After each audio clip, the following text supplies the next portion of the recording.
Chez moi, il n'y a pas d'exposition d'art, que ce soit de la peinture ou de la sculpture, sans l'édition d'un livre. Les ouvrages que j'édite sont des ouvrages à tirage très limité. Ils sont imprimés uniquement en typographie, à l'ancienne, caractère plomb mobile, imprimé sur cette machine à main. Ça, c'est un travail qui est long, qui est minutieux, et ils ne sont illustrés que d'œuvres originales multiples. Gravure, lithographie, tout ce qui est considéré comme des originaux multiples. Or, Henri est décédé depuis 2 ou 3 ans, et il est évident que je ne pouvais pas là lui demander de créer des originaux multiples pour illustrer son livre. Jean-Paul Oreglia qui travaillait avec mon père depuis des années. Après sa disparition, il y a toujours la question qui se pose pour un artiste de faire perdurer l'œuvre et de continuer à la promouvoir. Donc j'ai eu la chance d'avoir des gens comme Jean-Paul qui sont très présents aux côtés de l'œuvre et qui essaient de la faire vivre et qui m'a proposé d'une manière différente de d'habitude, puisqu'il ne fait des livres pour chaque exposition qu'avec un artiste vivant, puisqu'il faut que cet artiste puisse accompagner le livre d'œuvres originales. Et donc là, bien évidemment, mon père étant décédé, c'était compliqué. Il avait déposé de son vivant ses archives à l'IMEC, en Normandie. Et dans des cartons qui étaient un peu réservés, nous avons retrouvé, en particulier avec l'aide de Jean Calfa, qui est l'auteur du texte du livre que nous présentons cette fois-ci, 2 projets de livres totalement inédits, avec les originaux qui les accompagnent, qu'évidemment on ne pouvait pas reproduire. Alors la seule façon d'éditer ce livre, c'était d'en faire des reproductions, ce que je n'ai jamais fait. On lui a appris qu'il y avait donc à l'IMEC des photographies, on va dire, constituant une œuvre qui était déposée.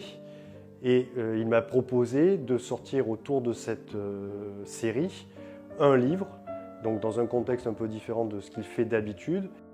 J'ai accepté de faire ça en créant une nouvelle collection que j'ai appelée Apocalypse des peintres. Apocalypse parce que c'est la révélation de quelque chose. On entend souvent Apocalypse comme catastrophe, ce n'est pas le sens premier. Le sens premier, c'est le dévoilement, la révélation. Or, on sortait un livre qui était stocké dans des archives, dans des caisses, qui n'avait jamais été montré, jamais été édité. Donc on le révélait au public, de la même façon qu'on révélait encore un peu plus le travail d'Henri Maccheroni.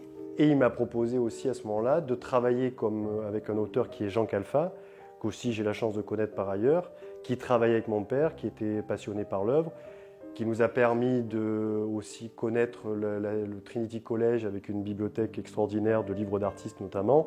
Dans cette bibliothèque, on trouve les œuvres de mon père et notamment donc, les œuvres qui ont été faites à la Diane française avec Jean-Paul Oreglia. Tout s'est mis en place entre l'auteur, Jean-Paul et nous, c'est-à-dire ma mère et moi, pour qu'on puisse sortir ce livre. Et c'était vraiment un projet de livre d'artiste qu'il avait mis en page, sauf qu'il n'y avait pas de texte pour l'accompagner. Il avait prévu un titre, il avait prévu une justification, il avait expliqué un peu qu'est-ce que c'était ce livre. À partir du moment où j'avais l'accord de ses héritiers, que nous pourrions trouver dans l'ensemble des œuvres qu'il a laissées, suffisamment de pièces originales, un peu dans le thème du livre pour accompagner, enrichir les exemplaires de tête.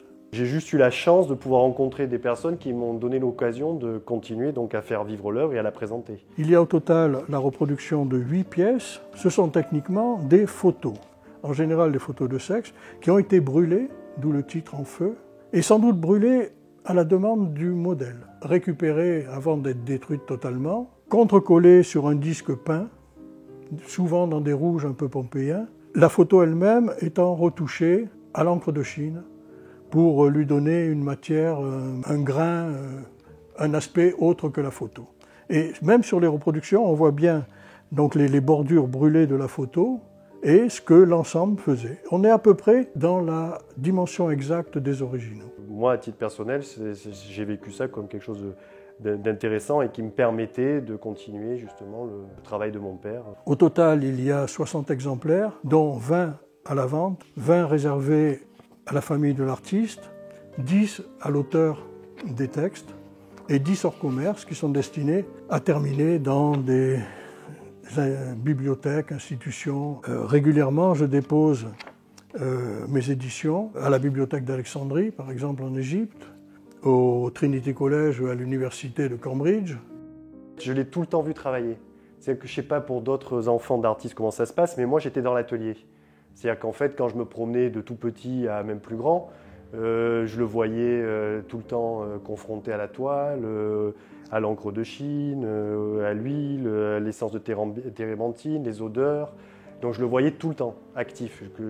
Je rentrais de l'école, il était au travail, le soir il pouvait travailler, le matin il pouvait travailler. Quand il a été à la retraite, il n'a jamais cessé de travailler. Sans y prêter attention, parce qu'on n'est pas derrière en permanence à regarder ce qu'il fait et autres. Mais on le voit évoluer, on voit les séries qui sortent, parce qu'il travaillait par série. Donc on voit les séries qui évoluent, qui se transforment. Pour moi, un bon souvenir, c'est le fait de nous demander, parce que tout artiste a quand même des doutes, et les premiers regards, c'était celui de ma mère et le mien. Donc il nous demandait aussi ce qu'on en pensait.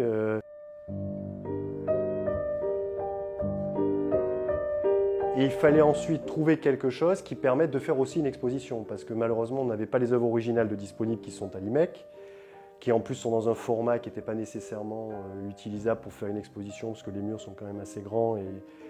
Donc on a fouillé dans les cartons qui sont à notre disposition pour trouver des œuvres qui pouvaient rentrer dans la thématique qui est quand même assez proche de érotique et on va dire Eros, qui est un sujet qui est traité par mon père tout au long de son œuvre. On a réussi, sans avoir à faire beaucoup de recherches finalement, dans les cartons à dessin, à trouver un ensemble qui était cohérent.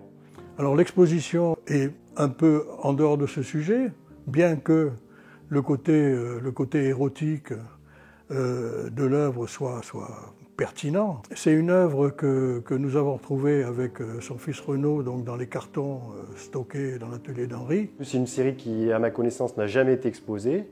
Et j'ai dit, banco, on sort cette série qui est donc sur Elisabeth Báthory et on la couple avec ce livre qui sort.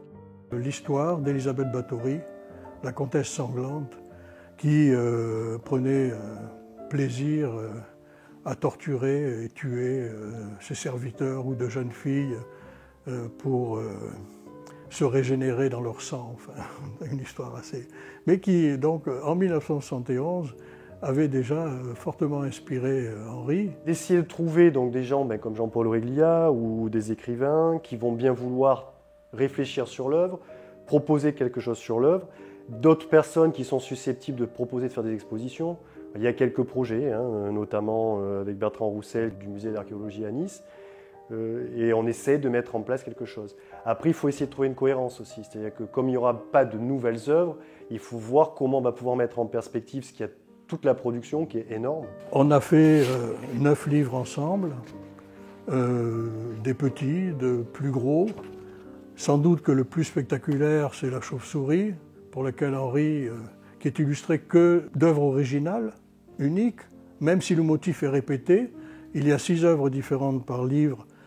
Et c'est un manuscrit qu'Henri avait gardé pendant 40 ans dans un tiroir en attendant de trouver quelqu'un qui pouvait l'éditer. Et au total, il a fait peut-être 600 originaux pour ce bouquin.